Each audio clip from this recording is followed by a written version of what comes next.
Bonjour à tous, bienvenue donc dans le cours d'électromagnétisme dans le vide pour les filières sciences de la matière physique et sciences de la matière chimique de la licence 2 semestre S3. Donc nous avons pu donc aborder la magnétostatique dans le vide dans la première partie, ensuite les courants alternatifs sinusoïdaux dans la seconde. À présent, nous allons nous consacrer à l'étude des ondes électromagnétiques dans le vide. Le plan de cette partie va donc se décliner ainsi. Donc, dans un premier temps, je commencerai par un petit rappel général et l'introduction de notions et des généralités qui vont être utiles pour la compréhension par la suite. Donc le deuxième volet concerne les équations de Maxwell dans le vide, tout d'abord en régime statique, puis en régime variable, et ensuite nous allons regarder donc la relation entre les champs et les potentiels et les sources du champ électromagnétique.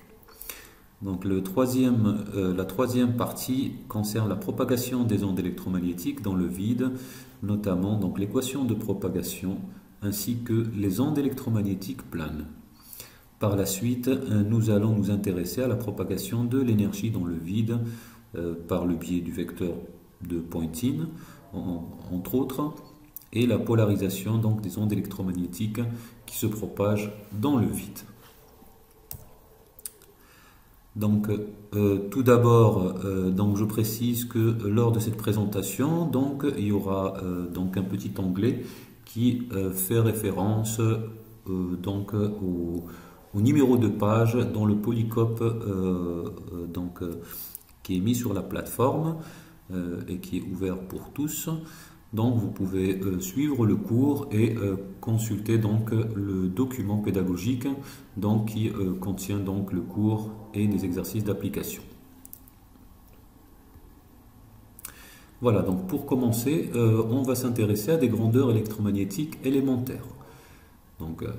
Le comportement électromagnétique d'un milieu en général, il est décrit par deux paramètres, que sont la permittivité diélectrique du milieu, qui s'exprime en farad par mètre, et qui traduit la réaction de votre milieu à un champ électrique extérieur.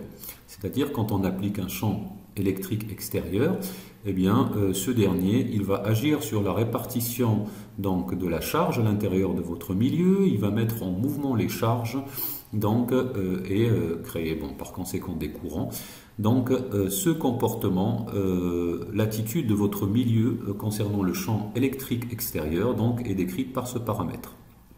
Ensuite, il y a mu, la perméabilité magnétique du milieu, qui s'exprime en Henry par mètre. Cette dernière, elle traduit l'action de votre milieu sur un champ magnétique extérieur, plus précisément sur les lignes de champ extérieurs. Si vous appliquez un champ magnétique extérieur à votre milieu, il pourrait avoir plusieurs tendances possibles, il pourrait se comporter de façon indifférente par rapport aux lignes de champ magnétique, c'est-à-dire qu'il peut se laisser pénétrer par les lignes de champ magnétique sans les couper ou les dévier.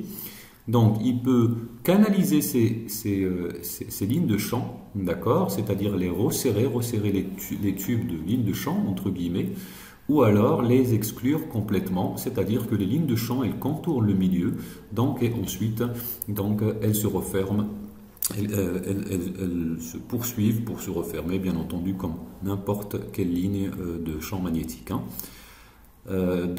Ces notions, elles vont être plus développées dans le cours d'électricité 3, de S4. Voilà. Par la suite, les sources du champ électrique sont des charges électriques au repos. Ils sont caractérisés par une densité volumique de charge électrique qui s'exprime en coulomb par mètre cube, qui donne naissance à un champ vectoriel, noté E,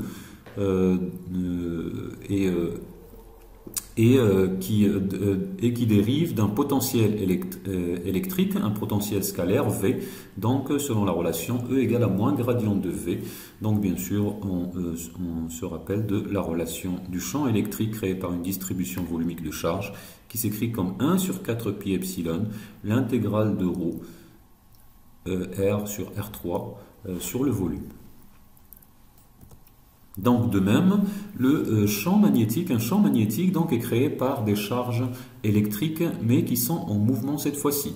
D'accord? Donc ce qui revient à dire donc créé par des courants électriques. Ceux-ci bien sûr peuvent se décliner comme un mouvement de charge libre, comme dans le cas des conducteurs, ou alors sous forme de boucles de courant à l'échelle microscopique comme dans les milieux aimantés. Donc ce champ magnétique donc est lié à un potentiel vecteur qu'on note A selon la relation B égale à rotationnelle de A. Donc bien sûr le champ B s'écrit comme mu sur 4pi, la densité volumique du courant vectoriel, le vecteur R sur R3 intégré sur le volume. Donc la densité de courant, la densité volumique de courant s'exprime en ampères par mètre carré. Donc attention, même si le nom indique volumique, donc il s'agit bien sûr d'un débit de charge à travers une section, donc il s'exprime en ampères par mètre carré, le champ magnétique en Tesla et le potentiel vecteur donc en Tesla mètre. Par la suite, donc, on va procéder à quelques rappels en analyse vectorielle et différentielle. Donc, en rappelant notamment donc les opérateurs différentiels, donc que sont donc la divergence. Donc, la divergence concerne un vecteur, c'est un opérateur qui s'applique à un vecteur. Et qui s'écrit comme la somme des dérivées partielles donc de chacune de ces composantes, donc en coordonnées cartésiennes. Donc ici la définition ou l'expression elle fait intervenir un opérateur nabla qui est en fait l'association de trois opérateurs qui sont les dérivées partielles par rapport aux trois dimensions de l'espace et qu'on représente généralement comme un vecteur, même si ce n'est pas c'est pas un vrai vecteur, mais en fait c'est un opérateur qui présente les mêmes propriétés, les mêmes formes, d'accord, que au sens de l'opération que présentent donc les vecteurs au sens donc de produit de vecteurs, c'est-à-dire produit scalaire ou produit vectoriel, ou bien sûr produit par un scalaire, un nombre scalaire tout simplement. Ici la divergence, le sens physique, donc elle traduit tout simplement donc l'attitude ou la capacité d'un champ vectoriel à naître à partir d'un volume infinitésimal. Donc la divergence est tout simplement la limite du flux divisé par le volume quand le volume tend vers 0. Donc ça c'est la définition strictement mathématique, mais on s'écarte un petit peu donc de ce qui nous intéresse, restons pratiques. Donc on s'intéresse aussi, on rappelle donc l'opérateur rotationnel qui s'écrit comme nabla vectoriel V, d'accord. Donc dans la base cartésienne, donc en écrivant le vecteur V sous forme de trois composantes, donc Vx, Vy, Vz, donc et en réalisant entre guillemets le produit vectoriel entre nabla et V, d'accord, mais c'est toujours un produit donc au sens de l'application, d'accord, et non du produit. Donc on obtient donc l'expression donc du rotationnel en coordonnées cartésiennes. Donc le gradient de f, donc il représente tout simplement, c'est un vecteur, d'accord, donc il représente tout simplement donc la variation, d'accord, la variation d'une fonction, d'accord, c'est-à-dire d'un scalaire f selon les trois directions de l'espace. Ça veut dire il va avoir comme composante la dérivée partielle de la fonction f par rapport à x selon la composante ex, plus donc la dérivée de f par rapport à y selon y, ainsi de suite. Le gradient, donc il donne une idée donc des variations d'accord, d'une fonction dans les dimensions de l'espace, hein, d'accord. Ensuite, on a l'opération Laplacien. Donc Laplacien scalaire. Donc le Laplacien scalaire, l'opérateur Laplacien, donc il est représenté comme nabla nabla, c'est-à-dire nabla carré. Donc si on applique cet opérateur sur un scalaire f, ben ça revient tout simplement à calculer la divergence du gradient, c'est-à-dire nabla scalaire nabla f. D'accord? Nabla f, c'est gradient de f. Et nabla scalaire un vecteur, c'est la divergence de ce vecteur. C'est ainsi qu'on obtient la relation divergence de gradient de f. Donc en coordonnées cartésiennes, le Laplacien d'un scalaire s'écrit tout simplement comme la somme des dérivées secondes de ce scalaire-là par rapport aux trois dimensions de l'espace. Ensuite, donc on rappelle aussi l'expression d'un Laplacien vectoriel. Donc là, il faut bien faire attention à la différence entre les deux, d'accord? Donc il ne s'agit pas du même opérateur parce que l'un s'applique sur un scalaire, c'est-à-dire un nombre, et l'autre s'applique sur un vecteur. Donc il y a trois composantes. Donc ce dernier est défini comme étant nabla carré de V moins donc nabla vectoriel v. Hein, c'est-à-dire qu'on obtient dans la première, dans le premier terme, donc l'opérateur nabla carré qui est appliqué donc sur le vecteur v, et dans le deuxième, donc on obtient bien sûr un rotationnel donc qui se produit deux fois. Hein, donc la relation va apparaître plus loin. Voilà.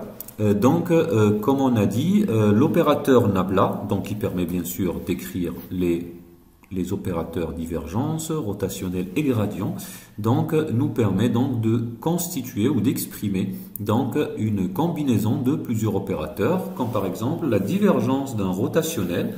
Donc on peut écrire comme nabla entre guillemets nabla scalaire, nabla vectoriel v.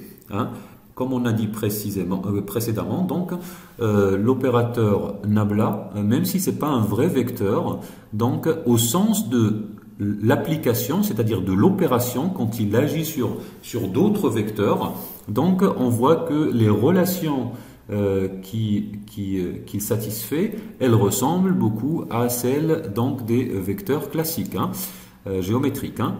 Ça veut dire que pour des vecteurs géométriques, donc si on a A scalaire B égale à 0, ben on dit A est perpendiculaire à B.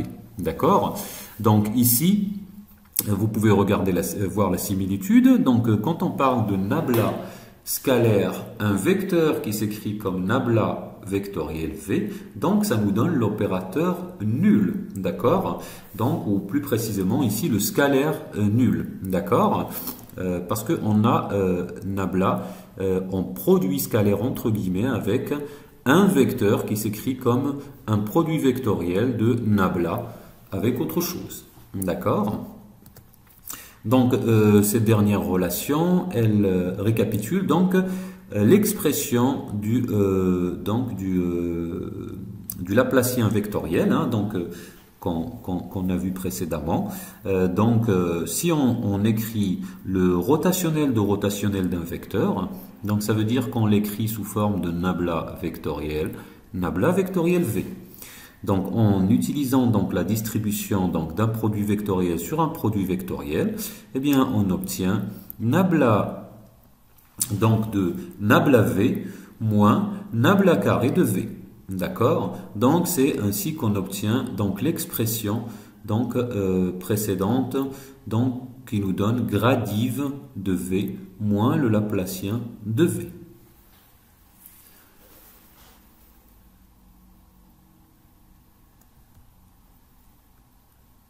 Donc par la suite, on aborde quelques théorèmes donc, qui sont utiles pour les transformations donc, des intégrales pour un champ vectoriel par exemple.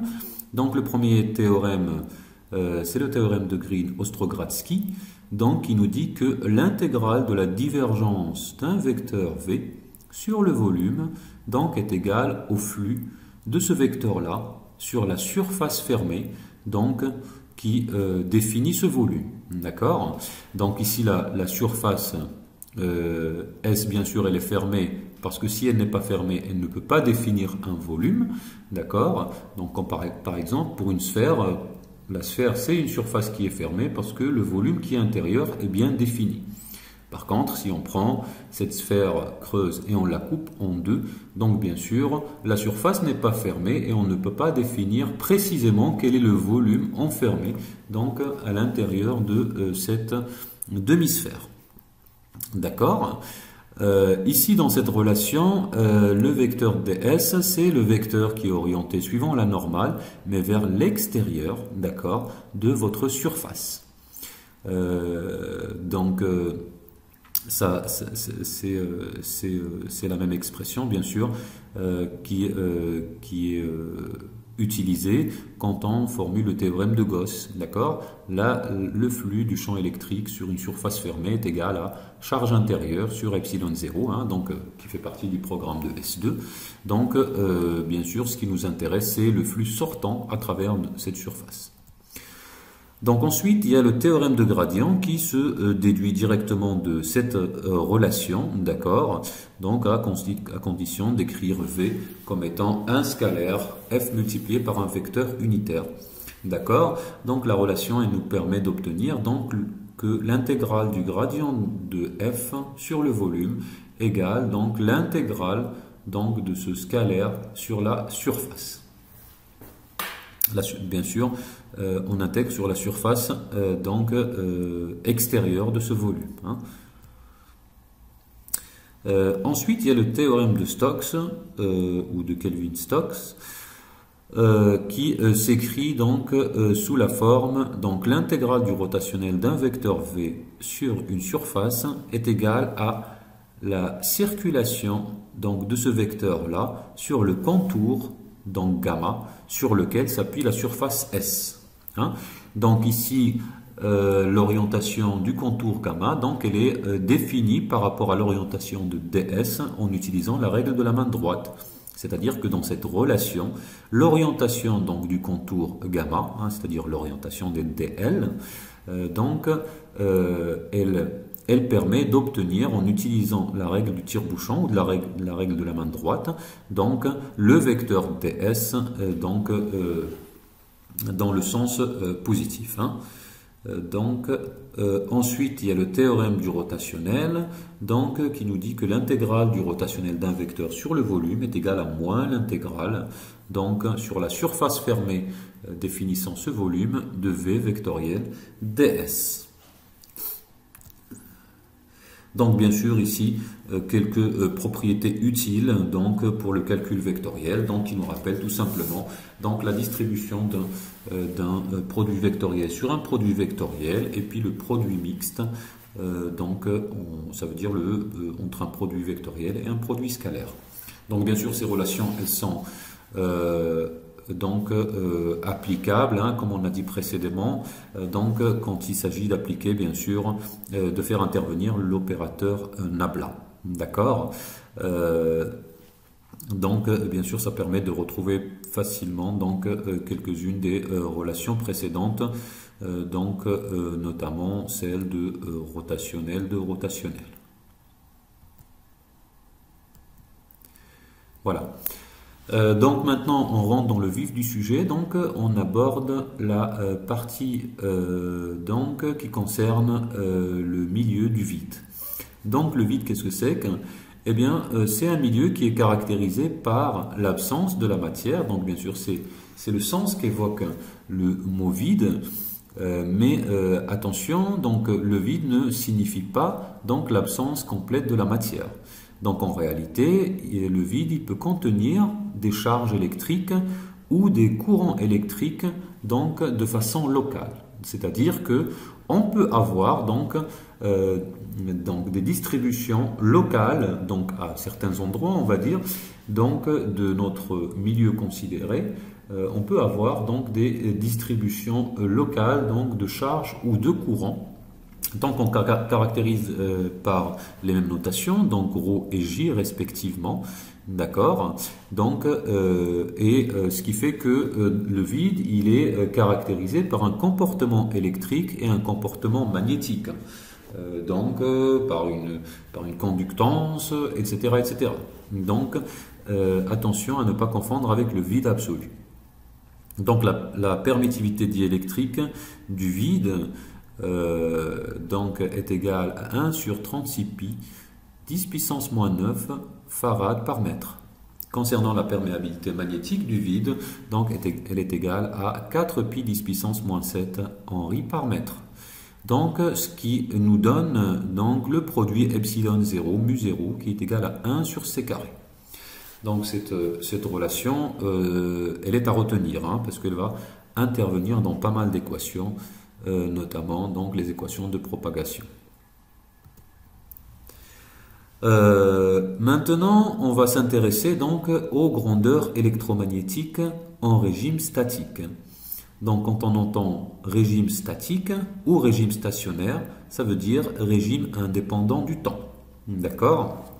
Donc, ça veut dire que généralement, quand on change les conditions pour un système, donc on a une phase transitoire dans laquelle le système évolue au cours du temps, mais bien sûr, si on attend l'établissement de l'équilibre, s'il y a équilibre, eh bien, les grandeurs deviennent statiques, c'est-à-dire indépendantes du temps.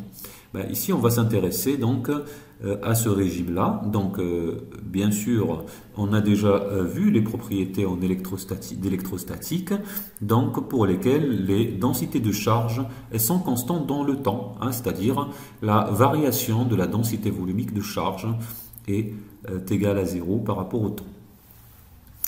Là, on s'est intéressé aussi à la magnétostatique, c'est-à-dire les phénomènes magnétiques indépendants du temps. Et bien sûr, quand on parle de champ magnétique indépendant du temps, donc ça voudrait dire que la source de ce champ, à savoir les courants électriques, donc ils présentent des densités qui sont constantes dans le temps. Donc bien sûr, on a une densité J qui est différente de 0. Donc on a véritablement un déplacement de charge, mais par contre la divergence de cette densité est égale à 0.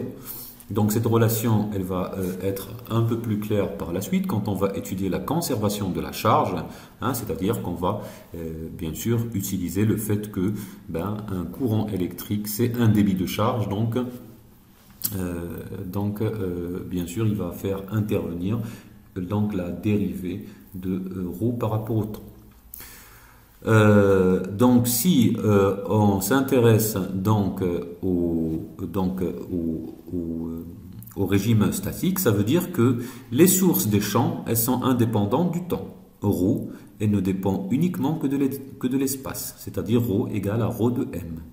De même pour J, donc J n'est fonction que de l'espace, J égale J de M, donc J en fonction de M seulement.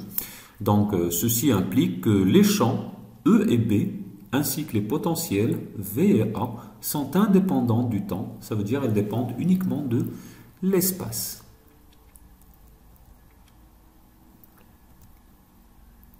Voilà.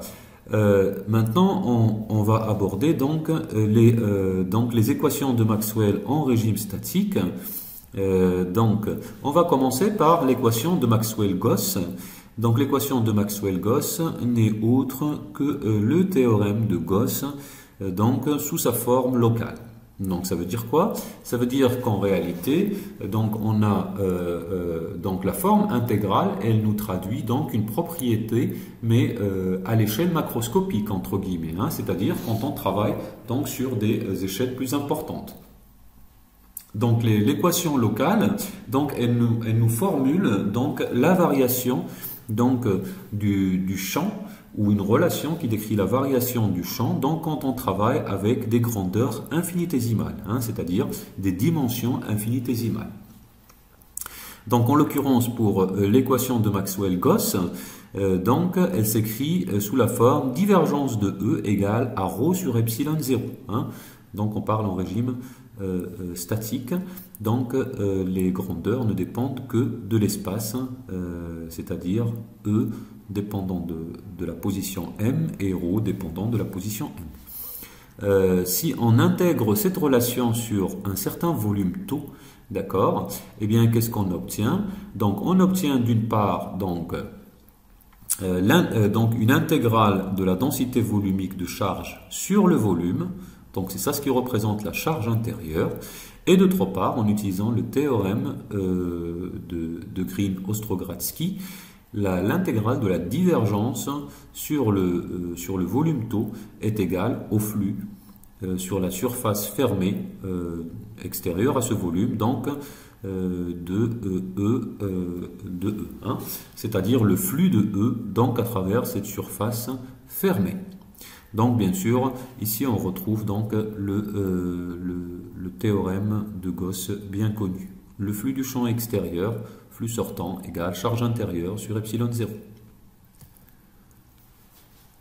Donc ensuite, l'équation de Maxwell-Faraday, eh bien, elle nous décrit tout simplement donc le rotationnel de E, donc qui en régime statique est égal au vecteur nul. Donc si on intègre cette relation en utilisant le théorème de Stokes, on obtient bien sûr le flux du rotationnel sur une surface S quelconque, donc est égal à la circulation sur le contour gamma sur lequel s'appuie S, donc du champ E. Donc ici, étant donné que le rotationnel est égal à 0, eh bien la circulation aussi de E, donc sur gamma, est égale à 0. Hein, donc aussi cette relation, on l'a déjà rencontrée précédemment parce que on sait bien que E égale à moins gradient de V.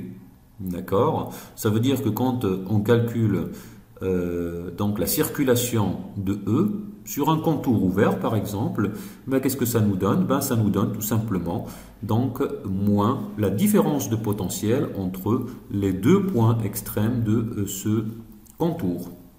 Donc bien sûr, si on travaille avec un contour fermé, la circulation de E, elle est égale au potentiel d'un point moins le potentiel du même point, parce que notre contour, il est fermé, il revient au même point, donc on obtient naturellement 0. Une des conséquences de cette équation est l'équation de Poisson pour le potentiel scalaire. Partant du fait que le rotationnel de E est égal à 0, d'accord, donc ici, et sachant que le rotationnel du gradient est égal à 0 tout le temps, eh bien, on définit donc un potentiel V, donc d'en dérive donc le champ E, hein, c'est-à-dire il existe un potentiel V tel que E égale à moins gradient de V. D'accord, ici le choix du signe moins donc vient du fait qu'on veut définir un champ électrique donc qui remonte les potentiels tout simplement, hein. D'accord, mais bien sûr la partie qui nous intéresse c'est le gradient de V, hein. Donc E est égal à moins gradient de V, donc bien sûr si on applique l'opérateur divergence de part et d'autre, donc la divergence de E selon l'équation de Maxwell-Gauss donne ρ sur epsilon 0 et de l'autre côté on obtient moins divergence de gradient de V. Donc moins divergence de gradient de V, ça veut dire moins nabla de nabla V. Ça veut dire ici on obtient un Laplacien scalaire. D'accord?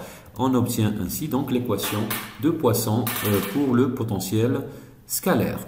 Laplacien de V est égal à moins ρ sur epsilon 0.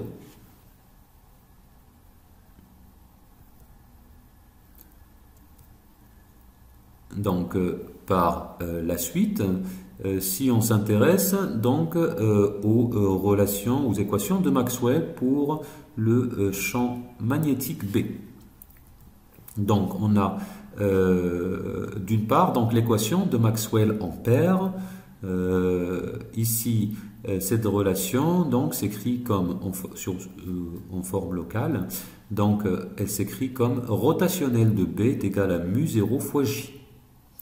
Donc ici, si on intègre cette relation sur une surface S, d'accord, donc on obtient donc d'une part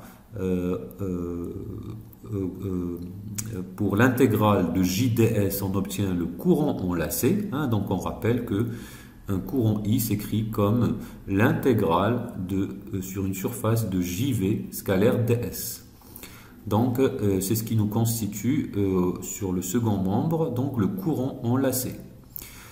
D'autre part, si on utilise le théorème de Stokes, eh bien, l'intégrale du rotationnel sur une surface nous donne tout simplement la circulation de ce champ sur le contour fermé gamma s'appuyant sur cette surface. Toujours, bien sûr, en respectant les conventions, ou plutôt la relation donc liant ds et dl, c'est-à-dire l'orientation de la surface S avec le contour gamma, donc bien sûr, qui est conforme à la règle de la main droite. Donc, l'équation de Maxwell-Ampère s'écrit sous sa forme différentielle ou locale comme rotationnel de B égale à mu0j et sous sa forme intégrale, donc comme le théorème d'Ampère tout simplement. La circulation de B égale à mu0 fois le courant enlacé. Donc la dernière équation de Maxwell qui nous intéresse ici, donc c'est l'équation de Maxwell-Flux ou Maxwell-Thomson, qui représente tout simplement la propriété fondamentale du champ magnétique B, hein, c'est-à-dire la divergence de B égale à 0. Ici, bien sûr, cette relation, donc, elle traduit le fait que à partir, si on considère un volume infinitésimal d'étau, hein, donc un volume infinitésimal voulant dire c'est un volume qu'on va faire tendre vers 0, eh bien, en faisant ainsi, donc, on ne peut pas avoir une source de champ, donc à l'intérieur de ce volume, qui continuera à créer donc un champ magnétique B. Hein, ça veut dire que par opposition au champ électrique, hein, qui peut être créé par des charges ponctuelles, le champ magnétique donc ne peut pas être créé entre guillemets par des courants ponctuels, hein, d'accord, c'est-à-dire qu'il n'existe pas de monopole magnétique. Hein. Voilà, donc en écrivant cette relation, donc en intégrant cette relation sur un volume tau, donc bien sûr on obtient 0 d'une part, et d'autre part en utilisant le théorème de Green-Ostrogradsky, eh bien on obtient donc le flux du champ magnétique sur la surface fermée, renfermant donc le volume tau. Hein. Donc bien sûr cette relation donc traduit donc la conservation du flux donc du champ B. Hein, ça veut dire que en fait une ligne de champ magnétique donc qui va sortir de cette surface S donc est obligée donc de se renfermer sur elle-même. Ça veut dire de rentrer par un autre point entre guillemets dans la surface S. C'est-à-dire si on suit la même ligne de champ, eh bien elle va traverser la surface S en un point, donc en sortant de cette surface, et elle va donc se refermer en traversant cette même surface en rentrant par un autre point. Hein, donc si on veut schématiser un peu donc cette propriété en termes de ligne de champ. Voilà, donc de même, on peut déduire de cette relation donc l'équation de Poisson, donc en régime statique. Donc, bien sûr, l'équation de Poisson, donc relative au potentiel vecteur. Donc, étant donné que la divergence de B égale à 0, donc, et la divergence du rotationnel de n'importe quel vecteur est égale à 0 aussi, ici, vu que la divergence de B égale à 0, donc B peut s'écrire comme étant le rotationnel de quelque chose d'autre, donc bien sûr d'un autre vecteur, ça veut dire, c'est ce qu'on appelle donc le potentiel vecteur, hein. Donc B peut s'écrire sous la forme de rotationnel de A, d'accord. Ici, en reprenant cette dernière relation et en écrivant le rotationnel de B, d'accord, donc on obtient rotationnel de B égale à rotationnel de A. Donc le rotationnel de B s'écrit comme étant mu0 fois J, selon l'équation de Maxwell-Ampère. Et d'autre part, donc, le rotationnel du rotationnel de A s'écrit comme gradient de la divergence de A moins le Laplacien de A. Donc ici, en réécrivant cette égalité, eh bien, on obtient l'équation de Poisson pour le potentiel vecteur. Donc le Laplacien du potentiel vecteur égale au gradient de la divergence de A moins mu0j. Donc ici,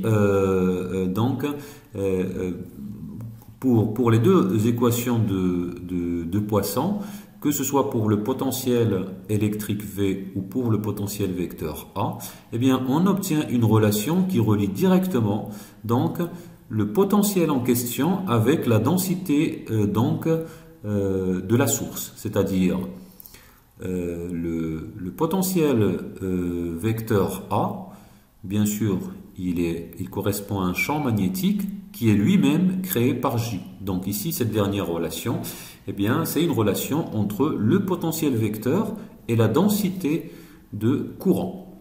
Donc l'équation de Poisson pour le potentiel électrique, de même, donc c'est une relation entre le potentiel électrique et la densité donc de charge ρ.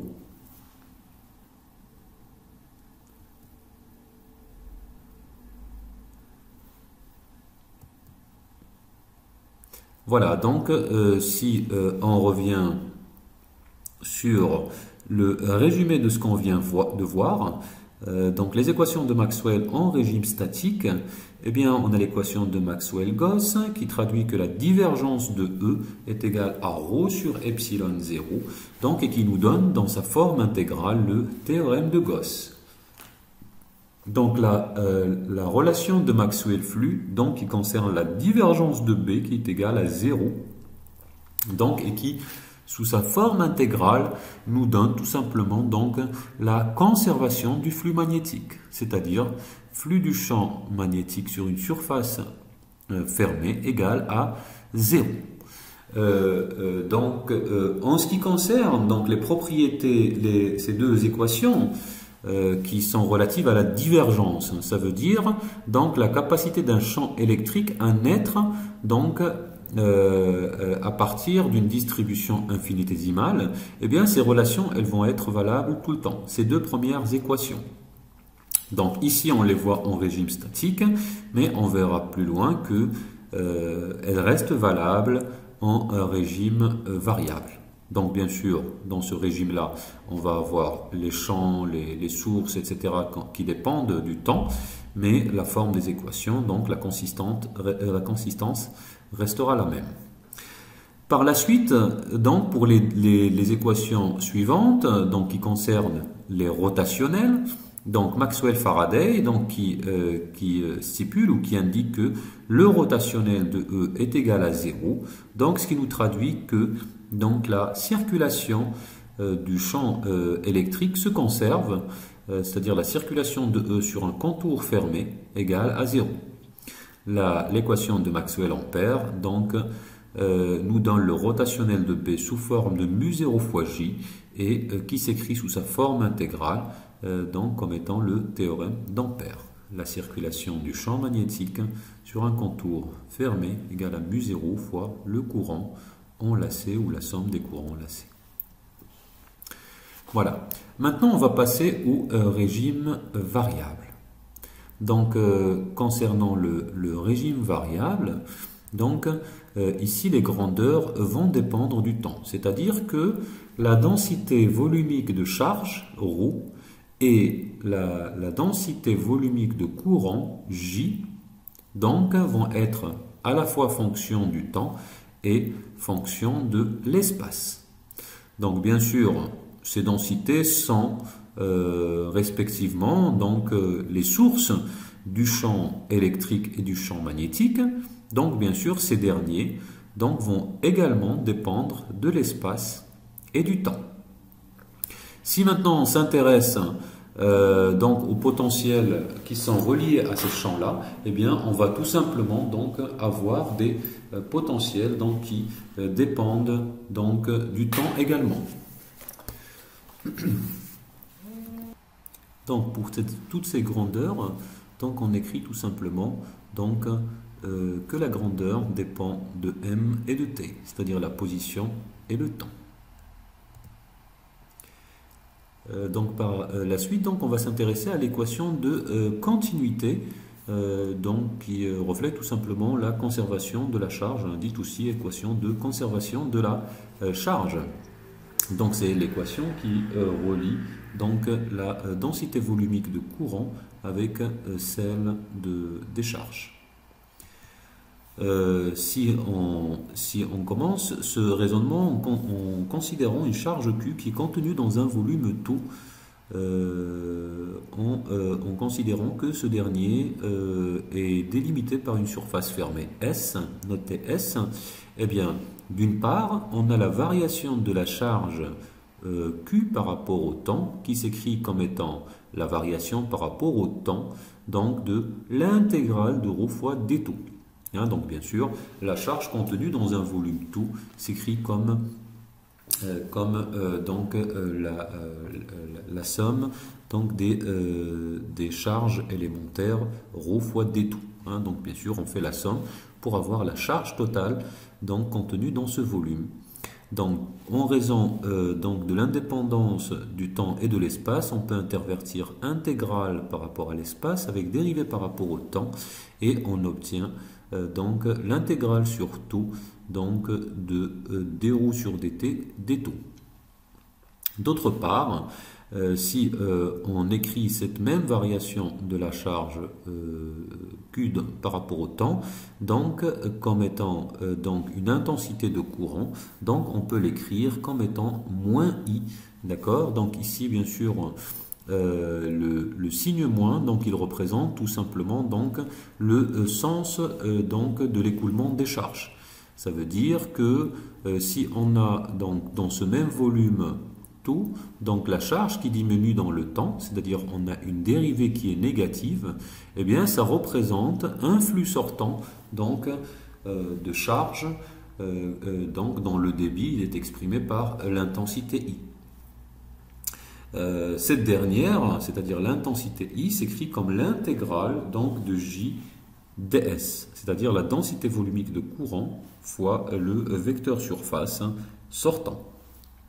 Donc en utilisant le théorème de Green-Ostrogradsky, eh bien ce flux de J sur la surface fermée s'écrit comme donc l'intégrale donc de la divergence de J des taux. Donc bien sûr sur le volume tau donc défini par la surface S. En écrivant l'égalité entre les deux équations donc de notre système, les deux égalités, eh bien, on obtient l'égalité bien sûr entre les deux intégrales sur le volume tau, d'accord, c'est-à-dire l'intégrale donc de dρ sur dt des taux et l'intégrale de moins divergence, si on veut, de J des taux.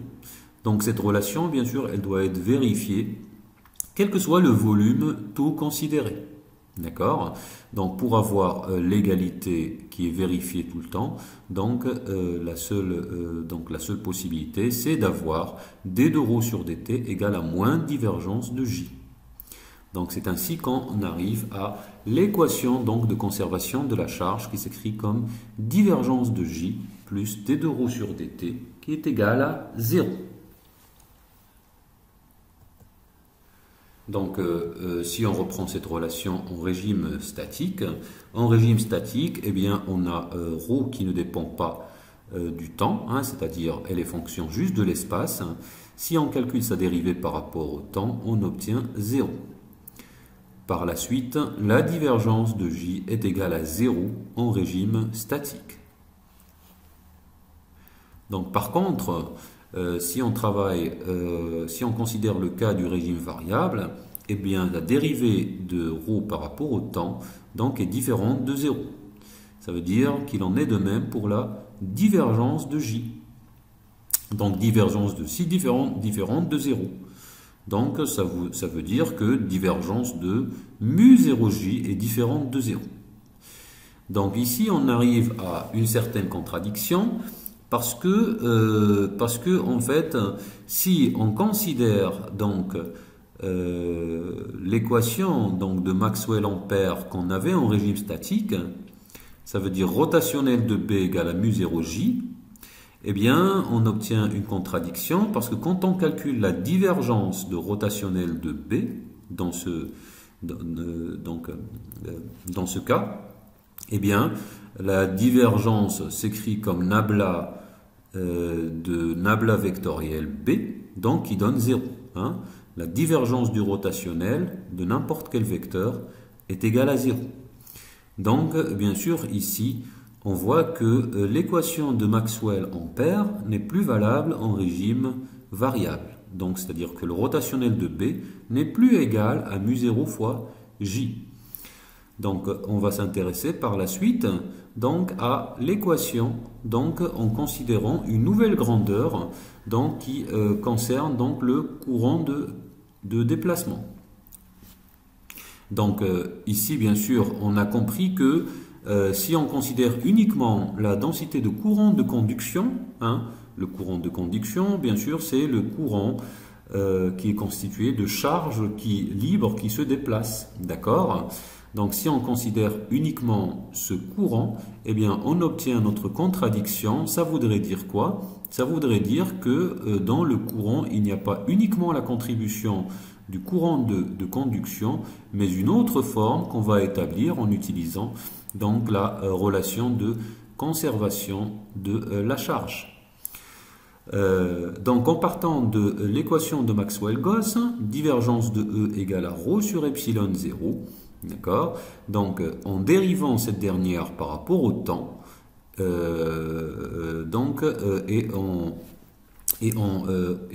en utilisant l'équation de conservation de la charge, qu'est-ce qu'on obtient?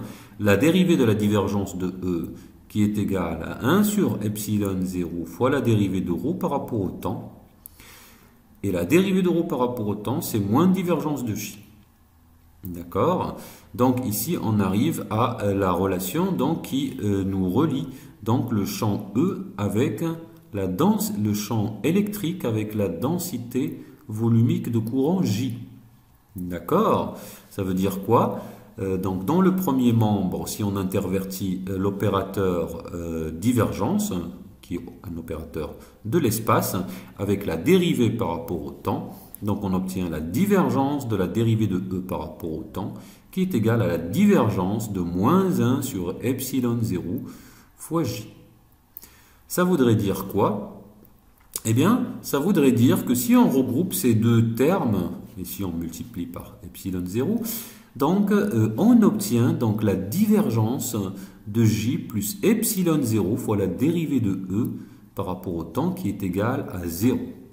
Ça voudrait dire qu'on obtient une densité, l'équivalent d'une densité de courant, d'accord, dont la divergence est égale à 0. Donc bien sûr, ici, la quantité epsilon 0 d de E sur dt est homogène donc à des ampères par mètre carré.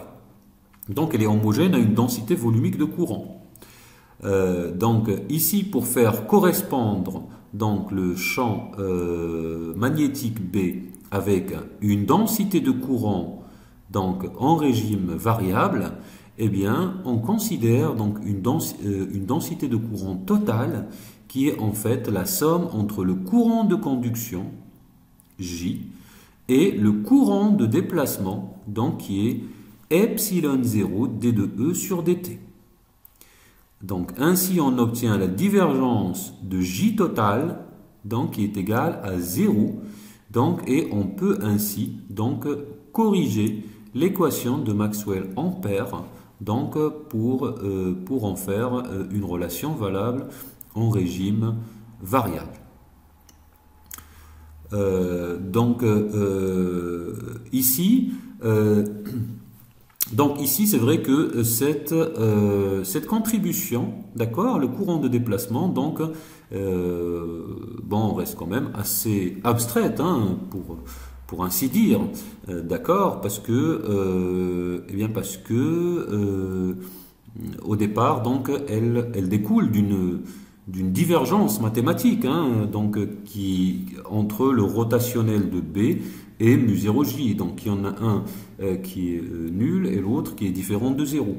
Donc en fait, le courant de déplacement, c'est une grandeur qui permet, de façon technique, donc de faire converger les deux grandeurs l'une vers l'autre, d'accord, mais qui ne représente pas un réel courant donc de conduction. Donc pour qu'on s'entende bien, donc ici bien sûr quand on parle d'une densité de courant, ça ne veut pas dire forcément un courant donc qui est lié à des charges en déplacement. Ça veut dire une quantité donc ou un mécanisme d'accord, donc qui a l'effet, d'accord, le même effet qu'un courant électrique, qu'une densité de courant électrique. Donc bien sûr, c'est le même cas par exemple qu'on voit dans les milieux qui sont polarisés électriquement, d'accord, donc pour lesquels on peut avoir donc un champ qui est lié donc à un champ électrique qui est lié à la distribution donc des charges réel, d'accord, et un autre champ électrique qui est dû à des charges de polarisation. Donc, ces entités donc n'existent pas physiquement. Donc, mais ça veut dire que ce ne sont pas des vraies charges, mais qui ont exactement le même effet qu'une charge. Ça veut dire qu'elles sont donc elles créent un champ électrique. Ça, c'est pour un peu discuter donc la réalité physique de ce courant de déplacement. Donc, par la suite, eh bien, on retiendra que le rotationnel de B égale à mu0, facteur de la densité volumique du courant total, c'est-à-dire J plus epsilon 0 d de E sur dt.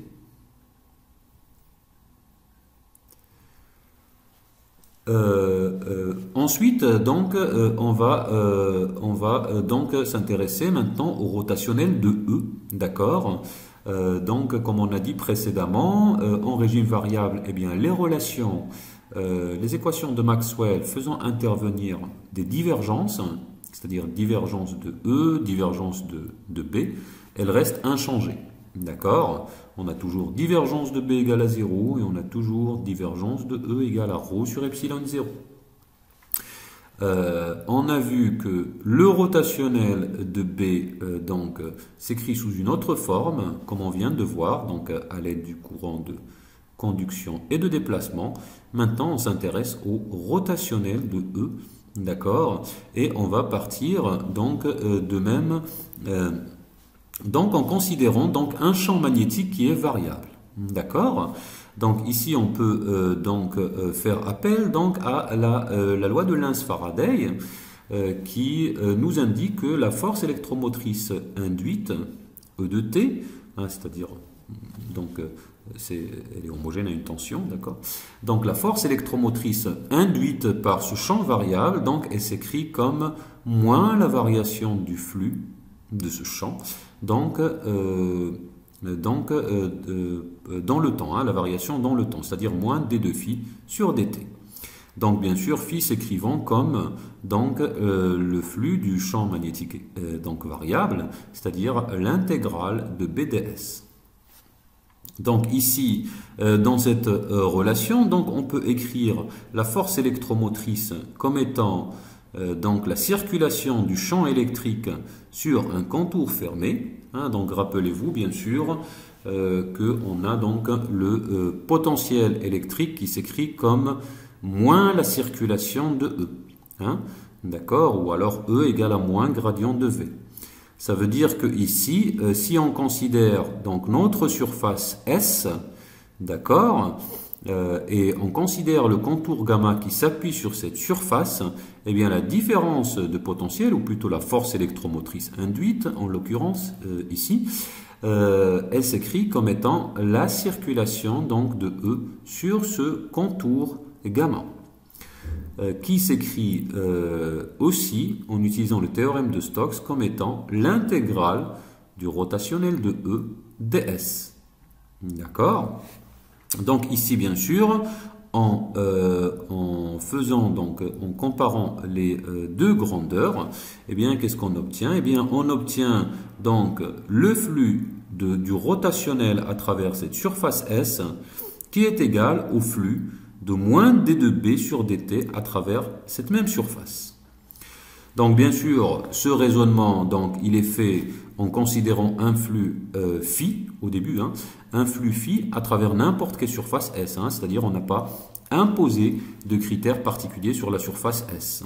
C'est-à-dire que la dernière relation, donc, qui montre l'égalité entre les flux du rotationnel de E et le flux de moins d2b sur dt, eh bien, il faudrait qu'elle soit vérifiée, donc, quel que soit S. Donc, ceci peut être vérifié seulement si le rotationnel de E est égal à moins d2b sur dt. Donc, c'est comme ça que devient donc l'équation de Maxwell quand on travaille en régime variable. Donc, en régime statique, donc, on a obtenu le rotationnel de E égal à 0. D'accord? Donc, bien sûr, on le voit clairement dans cette équation. Si on travaille en régime statique, eh bien, la dérivée de B par rapport au temps, elle est égale à 0 et on retrouve notre équation précédente.